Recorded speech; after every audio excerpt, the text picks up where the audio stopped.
We've had a lot of discussion about China on Real Vision lately, and much of that discussion has had a very bearish slant to it. So today I'm going to be joined by Stephen Roach. He's the longtime chairman of Morgan Stanley Asia. He's a senior fellow at Yale University, and he spent 30 years joining Morgan Stanley in 1982 when it had 1,700 employees worldwide. Stephen spent many months in China over the course of his tenure in Asia, and he's got a much different perspective of the country and a lot of the observers from the US and Europe. So let's see what Stephen has to say to balance the scales a little. Well, Professor Roach, welcome to Real Vision. It's great to have you with us. Thank you. It's a pleasure. So Heard much a lot to talk about you guys, yeah. Well, we'll try and prove all the good parts true in the next hour or so. The subject at hand is China. We've had a lot of discussion on China, and recently a lot of it has been bearish, which seems to be the general tone at the moment.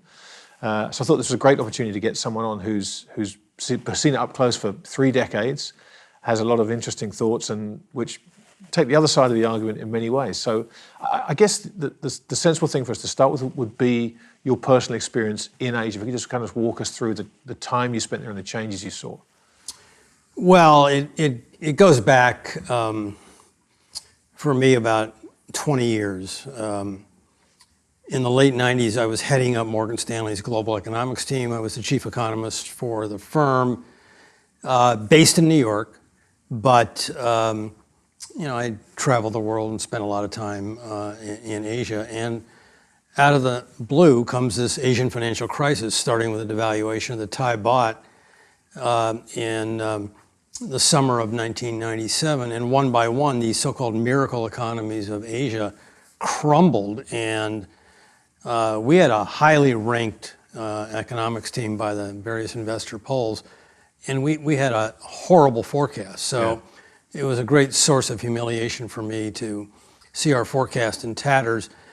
And so I had this hunch that somehow China would hold the key to the end game of this crisis. If China went the way of Thailand, Korea, Indonesia, and devalued their currency, who knows where this crisis would have gone. I'd been to China a few times, but I had no idea really what was going on. So I started going to China in earnest in the second half of 1997, went every other month. And it quickly became evident to me that China was very different. And I just got hooked on China at that point and started writing about China. I had a Hong Kong-based Chinese economist who was working for me, but I became fascinated with China from the Wall Street perspective and wrote about China and its ability to deal with this crisis in a way that was very, very different. And so I wrote an article in the Financial Times, I think in early 1998, that made the case that coming out of this crisis, China would emerge as the new economic leader of Asia, and Japan, the pre-crisis leader, would lose its role as the dynamic economy in the region. And my friends in Japan hated me. They wouldn't speak to me for years.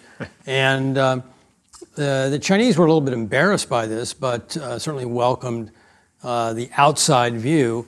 And sort of, the rest is history. I just kept going back and back to China. And toward the end of my Morgan Stanley career, right around the time of the financial crisis, right around 2007, the CEO of the firm, John Mack, said, do you want to give up your job as our chief economist and go to Asia as the chairman of our Asian businesses and be our senior executive on the ground and dealing with Asian governments, Asian clients, Asian investors? And I said no. I don't. I mean, I'm an economist. I want to, live and die as a chief economist. And he was a pretty forceful guy, my CEO, John Mack, and he said, I want you to think about it very, very carefully. I talked it over with my wife, and I thought about it, and I said, this is a unique opportunity. I've had a fantastic job. I'm going to take this job. And it turned out to be 5 extraordinary years of being on the ground in Asia, spending half of my Asia time in the People's Republic of China, and allowed me to really dig into what then became my passion, and now I teach about it at Yale. So that was a sort of a brief travelogue of how I got from a U.S.-based economist to now a professor of teaching about China. Well, it's with the benefit of hindsight, it seems such an obvious call to make that China would rise and Japan would fall. Yeah. But at the time it wasn't. I mean, can you take us back to what China was like back then, because it's a world away from how we know it today, and also some of the signs you saw that made you crystallize this opinion? Because you were an outlier at the time. Yeah. Back in the mid to late 1990s, there was a lot of suspicion about China. It had, literally, it had been sort of 10 years after the devastating political turn of events in Tiananmen Square in June of '89.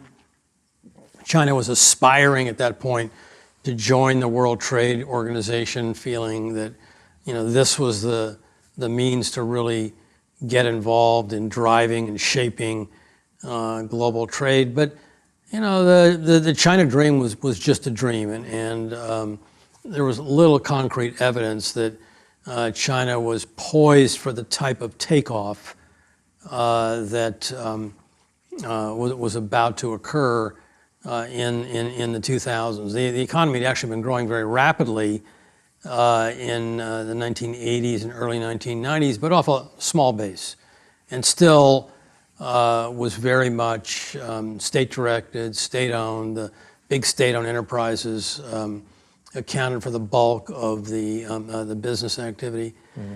The Asian crisis came along, and the policymaker who really made a difference to me in both getting to know him and watching him operate was the prime minister at the time, Zhu Rongji, who used the crisis as an opportunity to really force through some dramatic reforms on who owned the state-owned enterprises, started bringing these companies to market. Morgan Stanley was participating in that.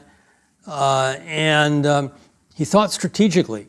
And he was very open to sort of the analytical approach I had in discussing it with me and others about what some of the challenges were that he had to address. And so I watched China, basically as an outside observer, deal with this devastating crisis, 97, 98, learning that the last place they want to be is in a position of being too dependent on short-term external debt, not have enough currency reserves to defend their currency if it came under pressure. And slowly but surely, they took their foreign exchange reserves from, at the time it was like 50 billion US, up to a peak a few years ago, 4 trillion. And used that reservoir of reserves and this vast stash of saving to plow it back into their economy, investing in infrastructure, plant and equipment, and eventually educational reform. And they became a legitimate, full-blown powerhouse.